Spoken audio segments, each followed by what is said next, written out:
விஜய்க்காக overtake பண்ணன்ற ஒரு சூழ்நிலை அதான் வராரு. ஆனா நடக்காது. தனியா நின்று ஜனங்க வந்து நம்மள எப்படியாச்சும் எதனா பேசி வளைச்சு நம்ம பக்கம் இழுக்கலாமான்ட்டு ட்ரை பண்றாரு. அதுவும் முடியாது. வரட்டும், எல்லாருமே வர்றதுக்கு தானே ஐயா, சப்போர்ட் தான். விஜய் மட்டும்தான். விஜய் எப்பவுமே எங்க அண்ணன் தான். எங்க அண்ணன் மட்டும்தான் இருப்பாரு. இந்த அண்ணாமலையில 10 மலை வந்தோட வெடிச்சு போயிடும். இவர் ஒருத்தர் ஒரு ஆளே போதும்.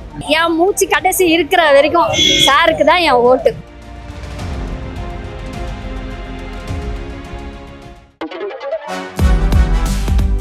சூப்பரா இருக்கு அம்மா, எனக்கு இதோட சீக்கிரம் தெரியும். Chocolate sweetened condensed milk from Milky Mist. Aachi Masala. எந்த சமையலும் ருசி தேடும் ரகசியம். 20 ரூபாய். தி டிபேட் நேயர்களுக்கு வணக்கம். பாஜக முன்னாள் மாநில தலைவர் பாஜகவிலிருந்து விலகி புதிய அரசியல் பாதையை தொடங்கியிருக்காரு.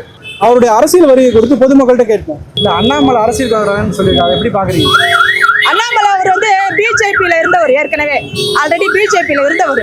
பிஜேபி வந்து தமிழ்நாட்டுல ஒரு நாள் கூட கால் ஊன்ற முடியாது, வர முடியாது, ஒரு சீட்டு கூட ஜெயிக்காது பிஜேபி. அதனால இப்ப வந்து தனியா நின்று பாக்குறாரு, ட்ரை பண்ணி பாக்குறாரு. தனியா நின்று ஜனங்க வந்து நம்மள எப்படியாச்சும் எதனா பேசி வளைச்சு நம்ம பக்கம் இழுக்கலாமான்ட்டு ட்ரை பண்றாரு. அதுவும் முடியாது.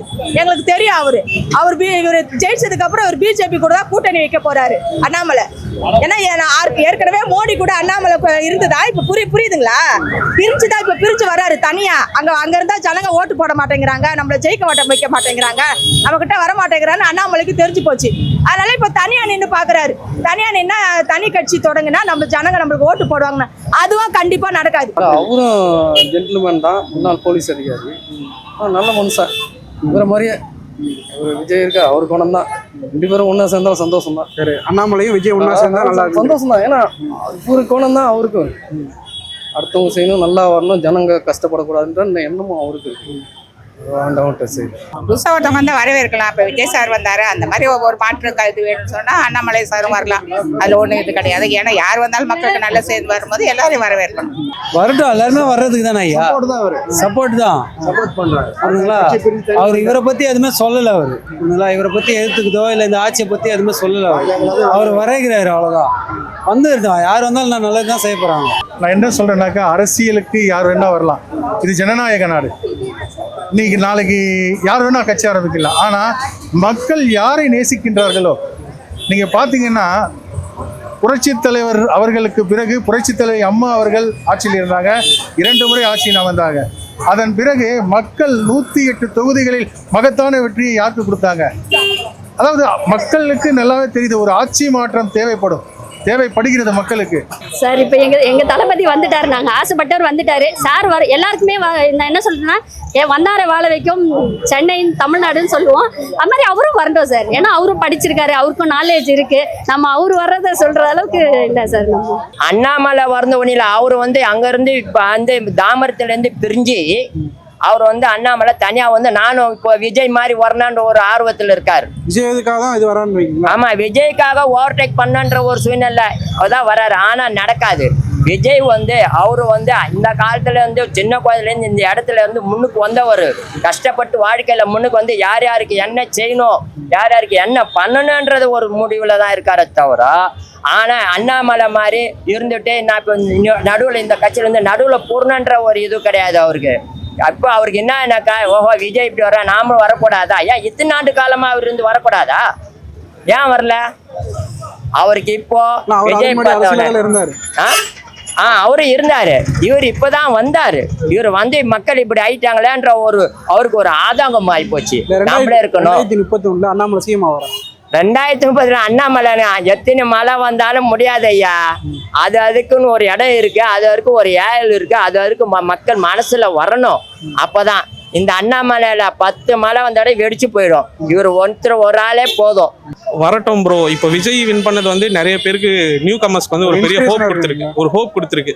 நமக்கும் சான்ஸ் இருக்கு. நம்மளோட கொள்கைகள், நம்மளோட ஸ்ட்ரென்த், ஐடியாலஜிஸை ஜனங்கிட்ட எடுத்துட்டு போய் வச்சா அவங்க வந்து திங்க் பண்ணி ஓட் பண்ணுவாங்க. இந்த ஓட்டுக்கு காசு வாங்கிட்டு ஓட்டு போடுறது அந்த மாதிரி விஷயம்லாம் இல்லாமல் நம்மளோட கொள்கையை பிடிச்சிருந்தா ஜனங்க வந்து நமக்கு சப்போர்ட் பண்ணுவாங்கன்ற இது வந்து அதிகமாக இருக்குது. ஸோ நியூ கம்மர்ஸ் அவங்களோட இஷ்டம். ஐடியாலஜி பிடிச்சி உண்மையிலே ஜனங்க சப்போர்ட் இருந்தால் அவருக்கும் ஒரு சான்ஸ் இருக்குது. பட் இது இந்த அளவுக்கு இம்பேக்ட் கிரியேட் பண்ண முடியுமான்றது அது ஒரு டவுட் தான். பட் ஒரு சான்ஸ் அவங்க ட்ரை பண்ணி பார்க்குறாங்க. Let's all the best. அவருக்கும் ஒரு விஷயம். எல்லாருமே அவங்களோட இதுதான் ப்ரோ, அவங்களோட விருப்பம் தான். அது யாருமே வரக்கூடாது வரணும்லாம் அவசியம் இல்லை. எல்லாருமே அவங்களோட விருப்பம் தான். விருப்பம் இருக்கு, நீங்க வரீங்க. இப்போ விஜய் வந்தாப்புல அவர் வந்தாரு, நல்லது பண்றாப்புல, அதே மாதிரி அவரோட விருப்பம் தான். அவரும் நல்லது பண்ற மாதிரினா மக்கள் அவங்களுக்கு ஓட்டு போடுவாங்க. மக்களால் முடிவு பண்ணுறது தான் ஒரு முதலமைச்சர்ன்றது. இப்போ நான் நினைச்சாலோ இவங்க நினைச்சாலும் முடிக்கிறது இல்லை. இந்த உலகம் ஃபுல்லாக இருக்காங்கல்ல, இந்த நாடு ஃபுல்லாக இருக்காங்க, அவங்களாம் வந்து ஒரு முயற்சி பண்ணாதான் ஒரு முதலமைச்சராக வர முடியும். இல்லைன்னா வர முடியாது. இப்போ நான் நினைச்சா முடிஞ்சிருமா, இல்லை நீங்கள் நினைச்சா முடிஞ்சிருமா? மக்கள் நினைக்கணும். மக்கள் ஆட்சினா மக்கள் ஆட்சி தான் இப்போ நடந்துகிட்டு இருக்கு. இப்போ வரைக்கும் நல்லபடியாக போயிட்டு இருக்கு. 55 நாள் 60 நாள் ஆகுது, இப்போயும் நல்லா போயிட்டு இருக்கு. அண்ணாமலை, உதயநிதி, விஜய், இல்லை யார் பெஸ்ட்னு பார்க்குறீங்க? விஜய் அண்ணா தான் பெஸ்ட். அவர் மக்களுக்காக எத்தனையோ கோடி சொத்து நடிக்கிறதுலயே எத்தனையோ கோடி வருமானம் வருது.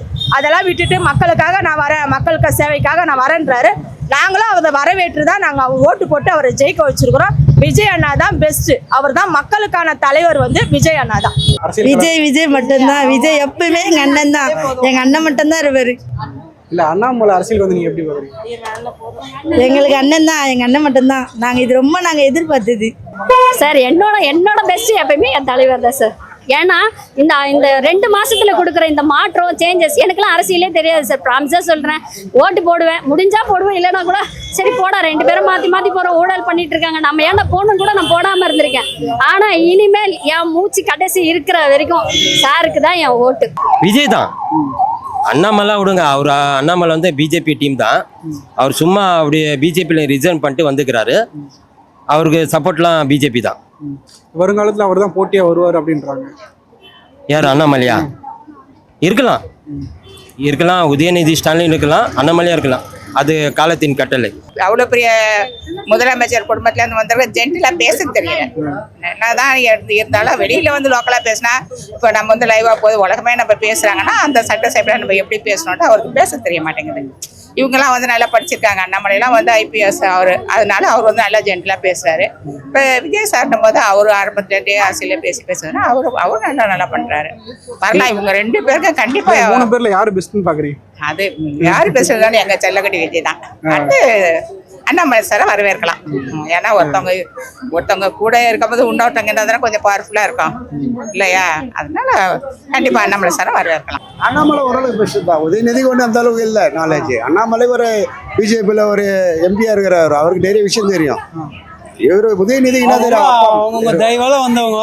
இவர் தனியாக வந்திருக்காரு, அவ்வளோதான். யார் சப்போர்ட் பண்ணல, யார் இதுவுமே வரல. இவர் தனியாக வந்திருக்காரு, அவ்வளோதான். சார், இன்னைக்கு நான் சொல்றேனே, புரட்சித் தலைவர் 3 முறை அடுத்தடுத்து ஆட்சியில் இருந்தார். புரட்சித் தலைவர் அடுத்தடுத்து ஆட்சியில் இருந்தாங்க.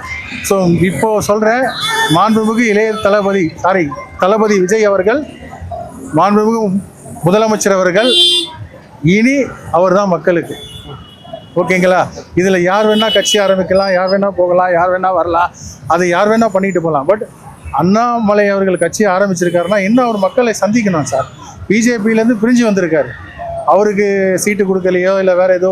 அவரே நேற்று மீட்டிங்கில் நல்லா பார்த்தீங்களா, அவர் ஒரு வார்த்தை சொன்னார், உள்கசப்பு இருக்கிறது. ஒருத்தர் கேட்குறாரு, MLA seat whatever it is, எது வேணால் அவளுக்கு உள்கசப்பு இருக்கிறது, அதனால தனியாக வந்திருக்காரு. இன்னும் அவர் கட்சின்னு கூட ஓப்பனாக சொல்லலை, டாக் சொல்லலை.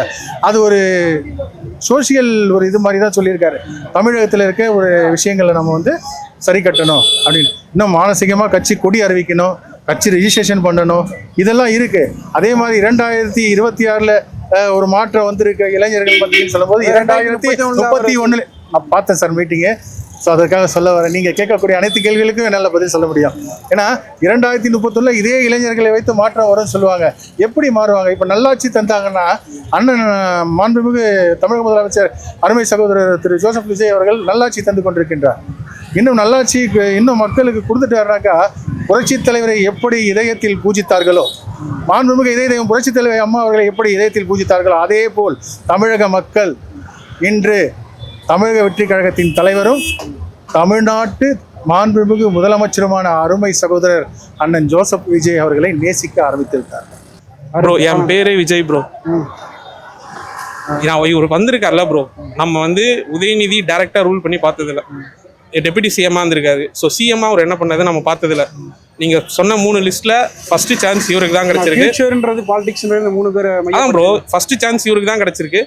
இவருக்கு டைம் கொடுப்போம். எனக்கு தெரிஞ்சு இவர் இப்போ நாங்கள் அந்த ரேஷன் கடையில் கொடுத்தாங்களா, அதுவுமே பார்த்தீங்கன்னா மற்ற சிஎம்ஸ் மாதிரி மற்றவங்க மாதிரி வாங்கிலாம் கொடுக்கல. அதை வாங்கி அதில் என்ன போட்டிருக்குன்னு படிச்சுட்டு பக்கத்தில் யாரோ டவுட் ஏதோ கேட்குறாங்க அதை எக்ஸ்பிளைன் பண்ணி அது என்ன டவுட்ஸுன்னு கிளாரிஃபை பண்ணிட்டு கொடுக்குறாரு. ஸோ எந்த விஷயத்தையும் எடுத்தோமா கவுத்தமா இவர் பண்ண மாட்டாருன்ற ஒரு நம்பிக்கை இருக்குது. யோசிச்சு அனலைஸ் பண்ணி எது பெஸ்ட்டு அது எல்லாமே திங்க் பண்ணி தான் பண்ணுவாருன்ற நம்பிக்கை எங்களுக்கு இருக்குது. அது இருந்துச்சுன்னா இவரே கண்டினியூ பண்ணுவார். இல்லைன்னா நீங்கள் சொல்கிற மாதிரி அடுத்த உதயநிதியோ அண்ணாமலையோ யாருக்கோ சான்ஸ் ஜனங்களாக பார்த்து கொடுப்பாங்க. எல்லாருமே வந்து அரசியல் ஆண்டு அனுபவப்பட்டு தான் வந்திருக்காங்க. பட் இவர் வந்து அனுபவமே பண்ணல. ஸ்ட்ரைட்டாக ஒரு 2 வருஷத்துல ஒரு ஆட்சி அமைக்கிறதுன்றது பெரிய விஷயம். பட் மக்கள் அவருக்கு வந்து விஜய்க்கு கூட இருக்காங்க. ஸோ எதுவுமே பண்ண முடியாது ப்ரோ. அதுவும் ஒரு நல்ல வரவுதான் நினைக்கிறேன். காம்படிஷன் இருக்கும் 3 பேருக்கான ஒரு காம்படிஷன். இல்லை நீ வருங்காலத்தில் வந்து உதயநிதி அண்ணாமலை விஜய் விஜய் உதயநிதி அண்ணாமலை அப்படி வச்சுக்கலாம். அது நீங்கள் யாரை பெஸ்ட்னு பார்க்குறீங்க? Best is Vijay. ஸோ அடுத்து அண்ணாமலை தென் உதயநிதி அப்படி வைக்கலாம். அதே போல் வந்து அண்ணாமலை வந்து நேற்று மீட்டிங்லாம் போட்டிருந்தாரு. அதில் அவர் சும்மா சார் அவர் வேலைக்காக சொல்லுவாங்க. அது சும்மா 2031 முதலமைச்சர் ஆவார்னு அப்படின்னு ஒரு வாய்ப்பே இல்லை சார். அதெல்லாம் அது விஜய் மாதிரி அவர் பண்ணுறாப்புல நினைக்கிறேன். என்னன்னு தெரியல, சும்மா அதெல்லாம்.